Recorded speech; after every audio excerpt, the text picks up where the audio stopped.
The Stars were not going to be contained for long for the Florida Panthers, and the Cats used a 3-goal second period to blow it open. And despite the Oilers making it close towards the end, the Panthers survive and now are 1 win away from the Stanley Cup.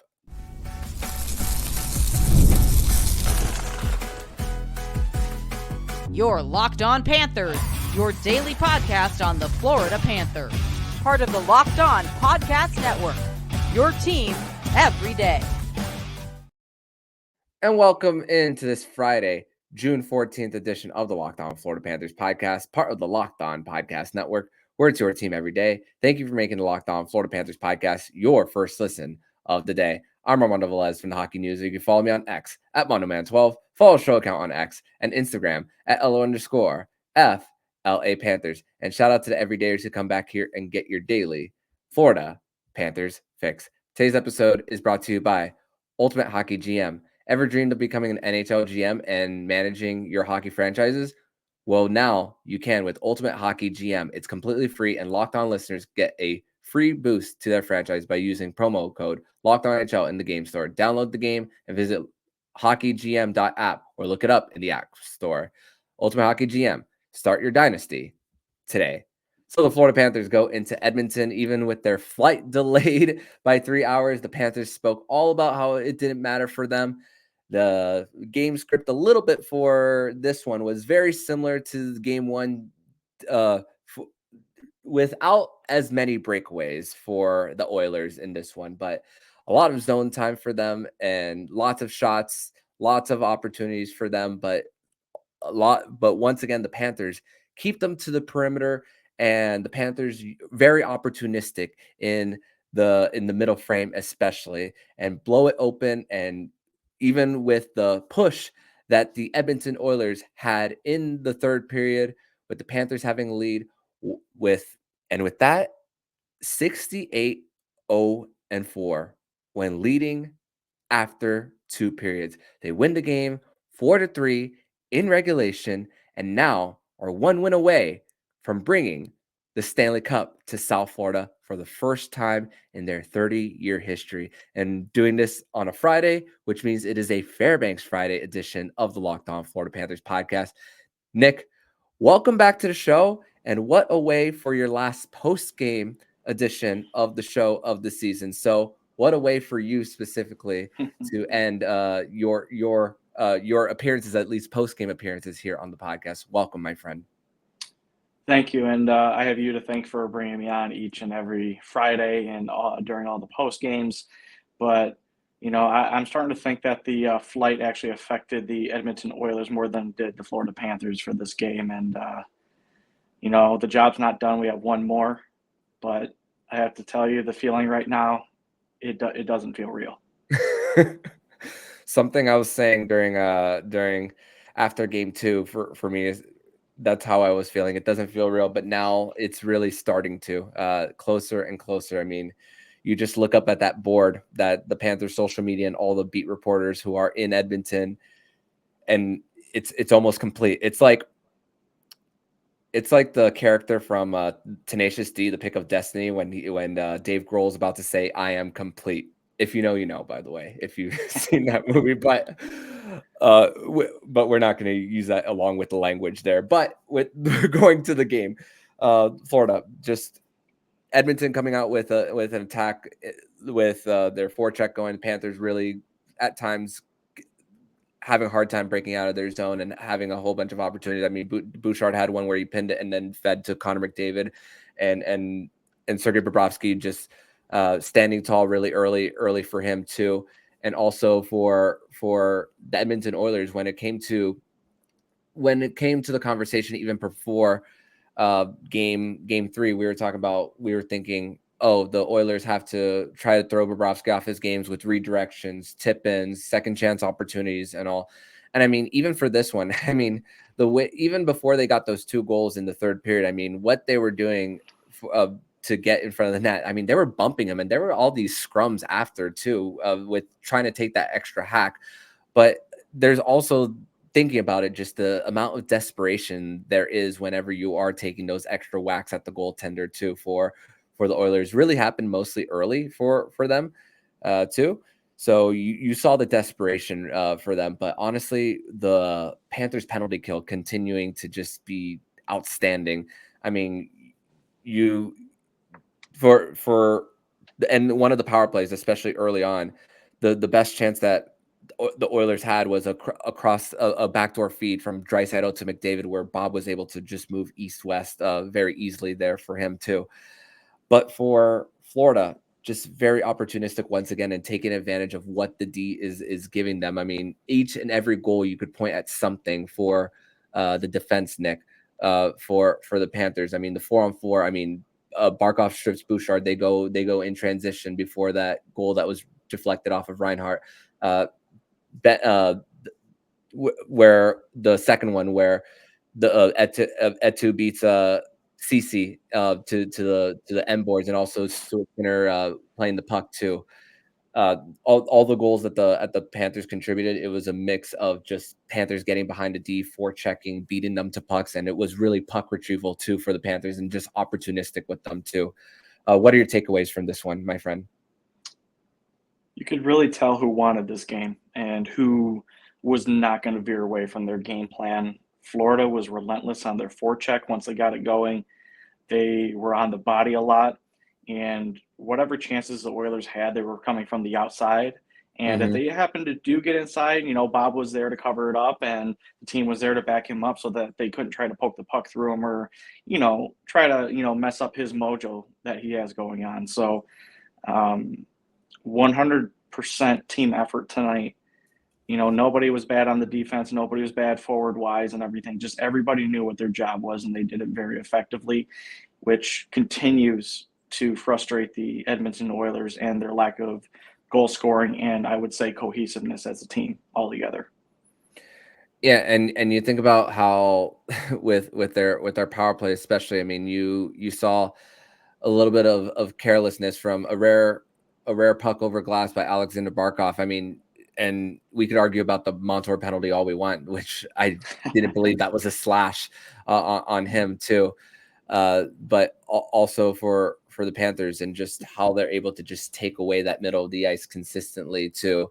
And once again, another great showing by Ekblad and Forsling on that defense. I mean, there was this one shift where Ekblad broke his stick, and Bouchard has a drive to the net, and then Bob is at least 4 or 5 feet out of his crease, and then makes 2 saves on it too. Yep. So that's just another. Even when things like that happen, the Panthers just staying within their system to just keep things to the perimeter, and just give the Panthers just time to get the puck retrieval, and just to get that quick touch out. I mean, for them, just once again for them and getting their opportunities. I mean, we spoke about the 4 goals out of 7 in the first 2 games being in transition. I mean, they get a few more on the night too, and they're getting what the Edmonton Oilers are giving to them because of how much their defense is just way down past the blue line and even closer towards the hash marks too. And that's really helped the Panthers just be as opportunistic as they have been really in these first 3 games. Yeah, and it's very tough to handle. You think about it, as soon as they're back there to retrieve the puck, I mean, Skinner felt it, and that's why he kind of gave up the puck really quickly, and Tarasenko was right there to put it in for the second goal. But if you have a team that's coming at you in waves and they feel like that there's 80 of those opposing players on them all the time, it's suffocating to play. You have to make a split decision, and you're often rushing, and you often make the wrong play. So the fact that Florida has kind of got the Oilers nailed down and got them where they want them most of the time, the chances were going to be there. Florida doesn't need to create so much what they were earlier in the season, where they're out shooting everybody 30, 40 shots a game. They just have to outchance and actually bury the chances that they do get. And that's been the difference so far. Just the effective forecheck, everybody going in units, and then crashing the net, or at least putting away the chances that they do get. Yeah, and knowing that what's on the other side with the Edmonton Oilers and just the continuous shuffles of their blue line too. I mean, you have Nurse and Kulak together. Broberg was in the game too after not playing in game 2. Excuse me, Kulak and Cece were together, and then Nurse and Broberg were together there. So just and even when you got a few of those depth goals by the Edmonton Oilers, I mean, with Fogle, McLeod there. I mean, you were able to contain McDavid, but then when you saw the goal scoring from Edmonton and their depth, then it was the stars for the Panthers. I mean, equaling and basically canceling each other out too. So it's like, even though it was not the order of Edmonton scoring first and the Panthers countering, you saw that why star power versus star power is just so important for them. And just, I mean, we even said it even before game 3 about Bennett and Barkov not getting on the board yet, and Reinhart and three of those 4. I mean, and Tarasenko too. Tarasenko had all 4 goal scorers for the Panthers hadn't scored in the series yet, and they did tonight. Now looking back at it, and I think that's the thing, is that the team has played well despite them not scoring. And that just shows you the depth that this team has. I mean, you have, the Lundell line that's doing its thing. I think so well. Exactly. They've done a masterful job. You can thank, Losterrein and Lundell, and then I'll give credit to Erod last game that played fantastically. So again, it doesn't matter what players play on what line.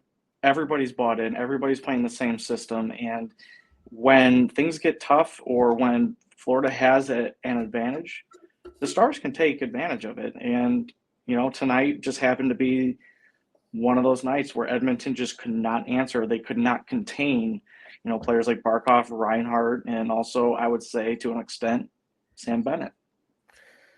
Yeah, and just the fact that they're able to just continue to create in different ways, and when you think about just 2 of those goals for Edmonton, I mean, you think about Mikkola just being a little up on the play and a little miscommunication between him and Bennett, and then the one that goes off him too, and then the McLeod one. I mean, you'll take that when you're down. So yeah, well, when you're up, excuse me, by a bunch of goals. So that, thankfully, the Panthers, they survived that a little bit of a scare, but I personally wasn't nervous, and that's a good way to transition into segment number 2. We're going to discuss more about our 3 stars and when we thought the game was won. We're going to discuss that more here on the Locked On Florida Panthers podcast.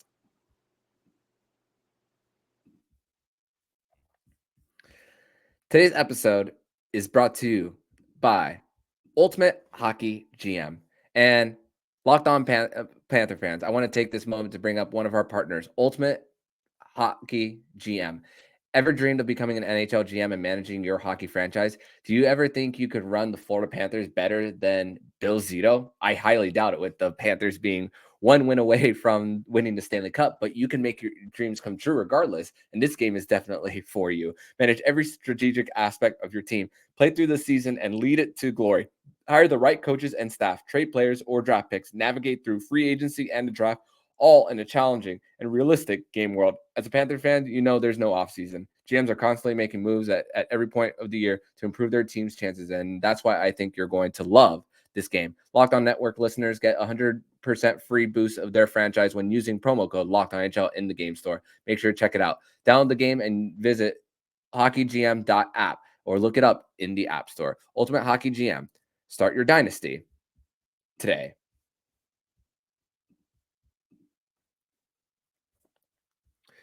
Segment number 2 here on this Friday, June 14th edition of the Locked On Florida Panthers podcast. And are you watching Fox Sports or ESPN on your TV all day? Have to turn down the volume with all that shouting? Make the switch to Locked On Sports Today, a free 24/7 sports streaming channel program for you every day to bring you the biggest stories without all the screaming. Locked On Sports Today brings you the can't miss analysis, opinions, and news, streaming 24/7 on YouTube or the free Amazon Fire TV channels app, part of the Locked On Podcast Network, your team every day.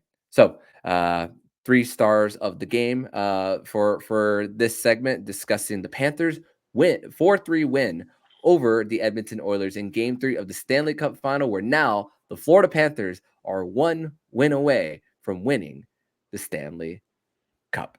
And I'm going to start off with my third star of the game. I'm going to go with Sam Reinhart as my third star. I'm going to go Bobrovsky as my second star, and I'm going to go Barkov as my first star. And Nick, I want to point this specific moment out for Barkov, especially because even though he did not get a point on the Bennett goal, it was him who beat Darnell Nurse to the end board and retrieve the puck faster to still get their line change, get their forecheck, get their cycle going, get that second line. We spoke all about last change for the Edmonton Oilers, and what did that second line do? They continued that pressure on that puck to create that opportunity for Sam Bennett. It's not only just the 2 points on that transition where he stripped Bouchard and obviously finishing that breakaway on the 2-on-1 with him and Erod. But that's another reason why I had Barkov as my number one star. And to think that we thought that there was a chance that he would miss this game. No way no way that he was going to, of what was on the line for the Panthers after this. And then Reinhart just finishing his opportunities, and also just that quick out for him once that he found that puck in the half wall in the Panthers end, and just getting it out, and it just goes once again to show stick to puck, quick touch passes, and you're out. So just and when it comes to Edmonton and just being head on a swivel, their head is turning on a swivel like real quick, to the point that it's probably breaking their neck there for how quick the Panthers are getting it out. So your 3 stars, my friend. I'm going to go number 3, Sergei Bobrovsky. I want to put him higher, but kind of had a scare at the end of the game. But without him, I don't think the Panthers would have got out of the first period with the lead. Mm-hmm. He made some key saves. My number 2 is going to be Sam Reinhart. Finally gets a goal in Stanley Cup Final, and it was a huge goal. End of the first period, it was pretty even.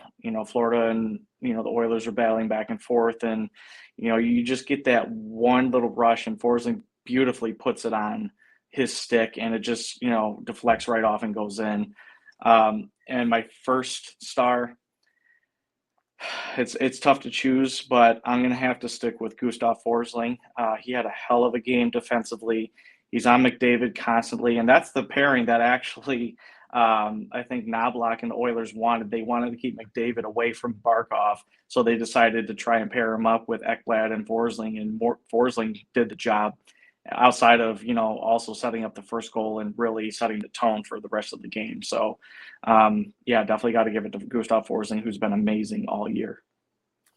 Yeah, and to think that, I mean, the Corgi won't tell the whole story. The shots against percentage won't say it the whole story, but just how he's able to just get into shooting lanes, and also for him to just avoid the backdoor feeds too, and that's just consistent with how he's just so positionally sound, and just that those analytical numbers just don't do justice for what Gustav Forsling brought for and continues to bring for the Panthers too. Just incredible for what how he's developed so much, and it's just he's grown up so much. Oh my God. Yeah, I find myself I'm running out of good things to say about Gus. but the moment where we thought this game was won for the Panthers, and some might think maybe it was late in the game for the Panthers. Some might think, and if you have a moment that you thought the game was won, please comment below. We would like to read your responses. We do read the YouTube comments, but the Tarasenko goal that really shifted for me the momentum for the Panthers. I thought that it was the beginning of something for the Panthers, and I thought that was, and multiple times you see Panthers take a lead, then Edmonton scores, Panthers take the lead again, and it's really just about the on the other side. If you're the Edmonton Oilers, it's like one goal a 1-goal deficit for them doesn't feel like a 1-goal deficit. It always feels like more, and that's how. And I'm talking about this covering the team that is winning the series, but it really feels like on the Florida Panthers side of things, you feel that every lead that you have with the lack of opportunities down the middle in the zone entries, which once again, 3 or 4 guys on Connor McDavid when he enters the zone, it feels like an uphill climb. And that's why even when the Oilers scored those 2, I even tweeted right away. And I even replied to one of the people in our group chat, not worried. And I even said it twice after the game too. I said it once with 3 minutes left, and then another when the game was over. I said, not worried. So when it became 2-1, that's when I thought the game was won for the Panthers. I'm going to say when it was 3-1, just because of what had happened and what led up to that goal being scored. Just the forechecking and Darnell Nurse making not a smart play. And, now he is he's minus 16 now. Oh, God. So Florida has one more thing to add to his list to accomplish going into the game 4 if it does happen. But I think it's the third goal just because it just showed the pure domination and that Florida is going to be relentless. And the fact that Chucky was able to get over to Bennett and Bennett just sniped it top cheese. And I think right there, I just think all of the energy and any hope that the Edmonton fans had just was out the window. They were forechecked into oblivion. And what are you supposed to do against something like that? Florida's best came to play tonight, and you're still trying to figure out where the Oilers' best are coming from. So definitely when it was 3-1. Yeah, and also think about that Chucky line. It was on the ice for those first 2 goals by Edmonton too. So that's another thing. So way for them, actually all three of their goals. So what a way to recover on that third goal for them. Well, they only scored 1 before that. They scored the 2 after Bennett scored, but also just using their opportunity when necessary and just getting their forecheck on for them to just make the Oilers uncomfortable. And that's just the continuous tiring them out, and that the Panthers, double the zone time, like more than double. You would think that it would be the Panthers tying themselves out, but it's just consistent circles for them, pinned up against the walls too. And also for that goal, Erod had a little bit of a bump there to separate the puck before it got low again too. So there's also credit to Erod too on just him throwing the body and just being committed to what the Panthers are trying to bring forward. And the fact that Erod hadn't played with Bennett and Tkachuk really much of this season, he's succeeding here too. Even though he wasn't getting on the goal scoring like he did in games 1 and 2. What everyone is being so bought in, and even when it's off the puck stuff, that's how you build a championship team. That's how you build it. Yeah, I would definitely say that. This is, the redemption tour, and they've named it aptly. You have most of the team that came back from last year, and they didn't like how it ended. Were they proud of how far they were able to go considering the circumstances and how things shook out during the season? Yeah, who wouldn't be proud of that? But they felt like they could have gone in and actually beat Vegas. It's just they ran out of steam. They were injured. But now they are showing that they have the depth to go against anybody. And, what if Edmonton did make it to the final? What would a series with Dallas look like? Or what if Vegas decided to, turn it on again and we played them again? I think the depth would have been challenged, but it just goes to show that it takes a whole team to win a cup, and not individuals or 1 or 2 players. So I think Florida has the right recipe right now. Just got to put it in the oven and pull it out at the right time. Yep. It's like DiGiorno. It's not delivery. It's not delivery. DiGiorno. That's what the Florida Panthers are. So, but we're gonna transition over to segment number 3, where we are going to have the discussion of one more win. We are where the Florida Panthers now have to turn the page to Game 4 of the Stanley Cup Final. We are going to discuss that and more next on the Locked On Florida Panthers podcast.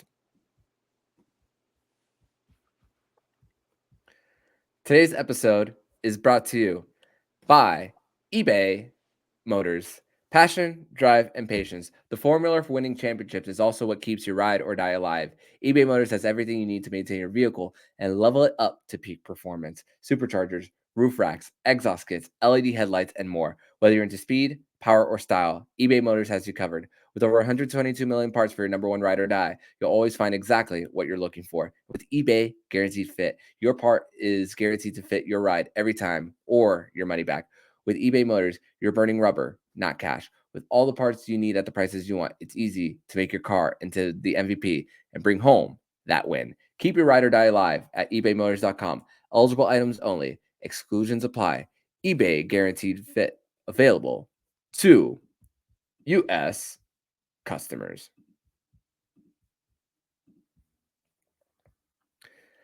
Segment number 3 here on this Friday, June 14th edition of the Locked On Florida Panthers podcast. Thank you once again for making the Locked On Florida Panthers podcast your first listen of the day here on a Friday, here with Nich Fairbanks here. And it's funny, I just refreshed Twitter. Tom Gulitti of NHL.com just tweeted 4 of Alexander Barkov's 7 goals in the playoffs have been game winners. Just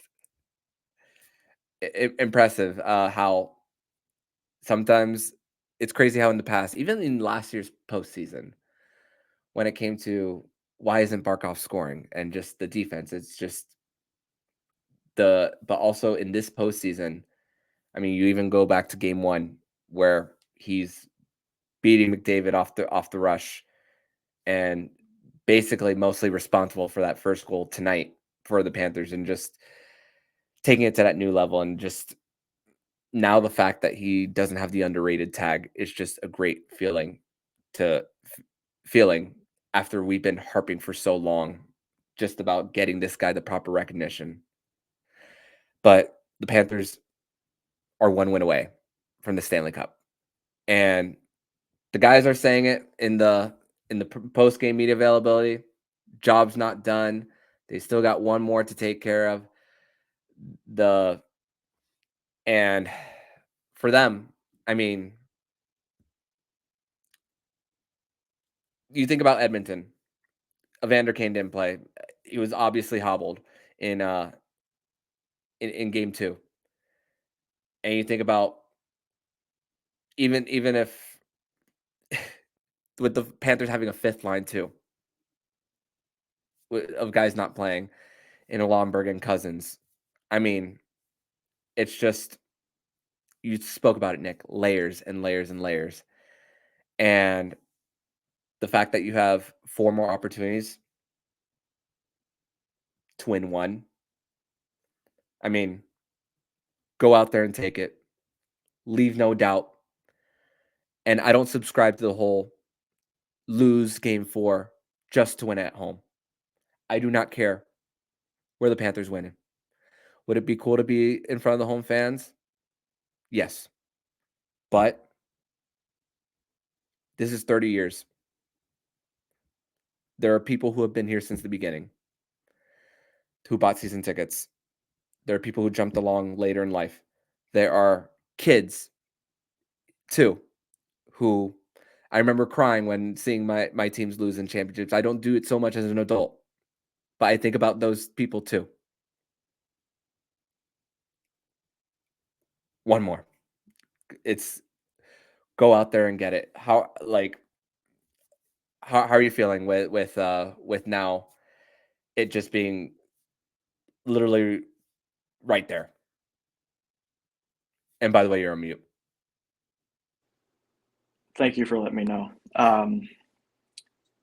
So what this means to me personally, and I was listening to the Cats and Bolts podcast earlier today for their episode, and while this might not mean a lot to a lot of people here in the state of Florida, um, there are some diehards here that have suffered through the waning years of this franchise and just looking for any kind of hope or any kind of good out of this franchise. And it sometimes you just didn't know if we were ever going to see the end of the night and if there was going to be light. There were a few times where when I was living up in Chicago, I would go to a game against the Blackhawks, even though they were terrible for a little bit. I was laughed at for being a Panthers fan. You kind of shrug those things off, but at the same time, it's like, it's very hard to kind of keep hope or to really think that, they're going to be able to do this. And now we're right here. They're one away. And it means so much to me. It means so much to other fans. And it means so much to people who listen to this show, other podcasts, people who want to get involved in the community. You can't say enough about what they've been able to do over the last 10 years. And now to put a cherry on top of it, it's going to do a lot for not only the fans here, but also the community going forward, which is probably the most important thing. Oh, it's going to create jobs too. Mm-hmm. That's what it's going to do. I know there's already one rink that's in construction in Palm Beach Gardens. Another rink, maybe. Yep. Who knows where? But that's just another thing about why it's so important, just to finally do it and get it done. And we're not going to have an episode right before Game 4, so this is why I'm putting it all right here for you guys, because just setting you guys up for the weekend and just letting you guys let this sink in a little bit. Marinate. And marinate, because I'm going to be marinating too, because I'm going to be packing my bags tomorrow, because the result of this game has me packing my bags for possibly a celebration in South Florida this weekend. Because as I know, there was that famous Tim Tebow speech from the national championship game. It was 30 minutes for the rest of our lives. And for Game 4, 60 minutes for the rest of your lives. That's what I want. That's the mentality, the dog mentality that I want the Florida Panthers. Even though I'm not a Gator fan, that's the mentality I want the Panthers to go into Game 4 in. You're going to get Edmonton's best effort. You already got their best effort. You're only going to get even more of it. I said with my episode with Jacob, you're going to have to see 2007 LeBron James for Connor McDavid, and just the fact that they're still not letting them get to that blue paint often too is the other one. Oh my goodness. Honestly, that save that Bob had on McLeod after they scored, that was one big sigh of relief on the night, even though I knew that the Panthers were not going to blow. There hasn't been a 3-goal lead blown in these entire playoffs.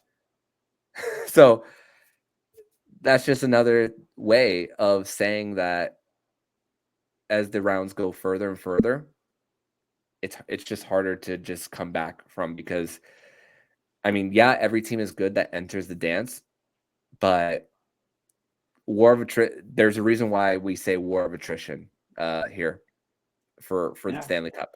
And I'm at a loss for words of how close it is. Well, there's only one thing left to do, and let's go out there and do it. Mm-hmm.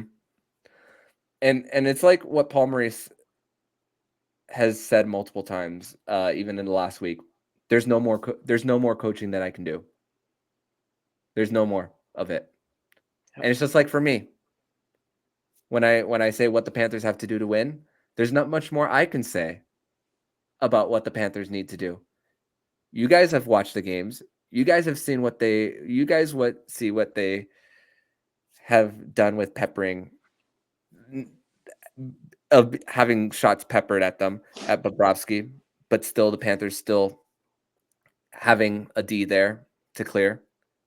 How they're able to get speed through the neutral zone, have guys up at the blue line to disrupt.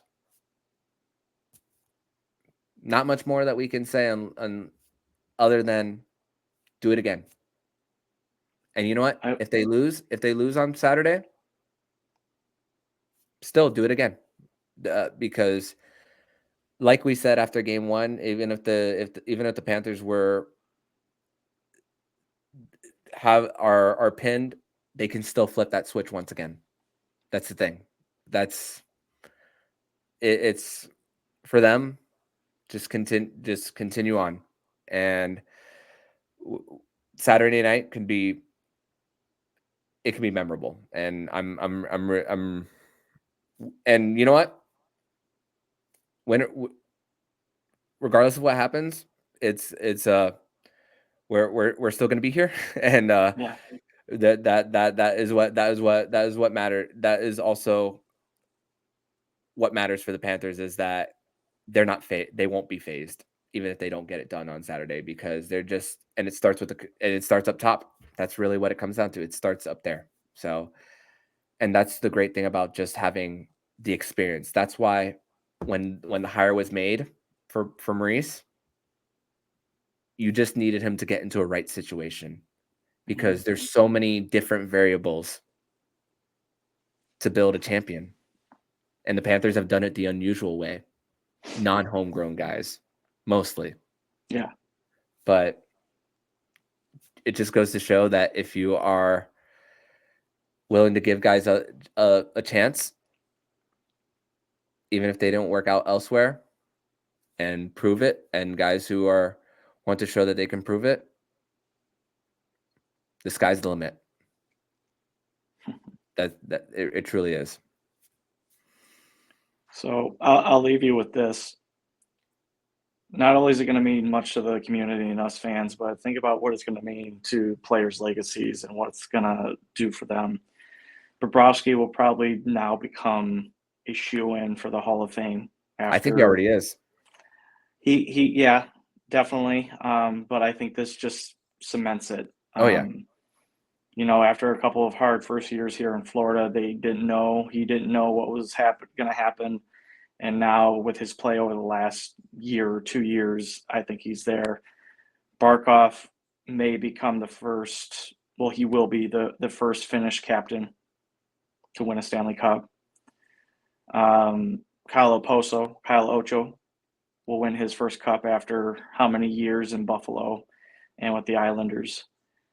And Paul Maurice, most coached games, so close a couple times, but finally getting what he's been working for his whole life for.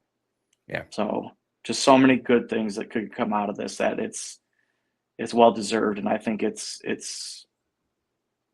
good closure as well. And there could be retired jerseys, statues, 5-10-year anniversary celebrations. Panther fans, one more, and it'll become a reality. But Nich, I want to thank you so much for joining me on this Friday edition of the Locked On Florida Panthers podcast, where the Florida Panthers defeat the Edmonton Oilers by a final score of 4-3 in regulation, and are now, let's say it one more time, one win away from the Stanley Cup. Thank you once again for joining me, my friend, and tell everybody where they can find you online. Thank you for having me again, and as always, thank you for having me on all season. Everybody, let's take a moment to really soak this in and just marinate it, as Armando said earlier. But you guys can always follow me on Twitter at Prudentious0. Remember, I am the Lundell president, so if you guys want memberships or things like that, I think I might be starting something soon with that. But can't wait to see what's going to happen in the next couple of days. It's going to be amazing. Yeah, well, definitely will. But thank you so much, my friend, and I will see you next time. See ya. And if you like what you're hearing, please subscribe to the podcast to be notified every single time the Locked On Florida Panthers podcast jumps into your podcast feed. Don't forget to subscribe to the other shows on the Locked On NHL Network, including Locked On NHL, Locked On Fantasy Hockey, Flip Livingstone, and Steer Roden, and Locked On NHL Prospects. Thank you once again for making the Locked On Florida Panthers podcast your first listen of the day. So I'm Armando Velez with Nich Fairbanks, and you've been listening to Locked On Florida Panthers podcast, part of the Locked On Podcast Network. We're your team every day.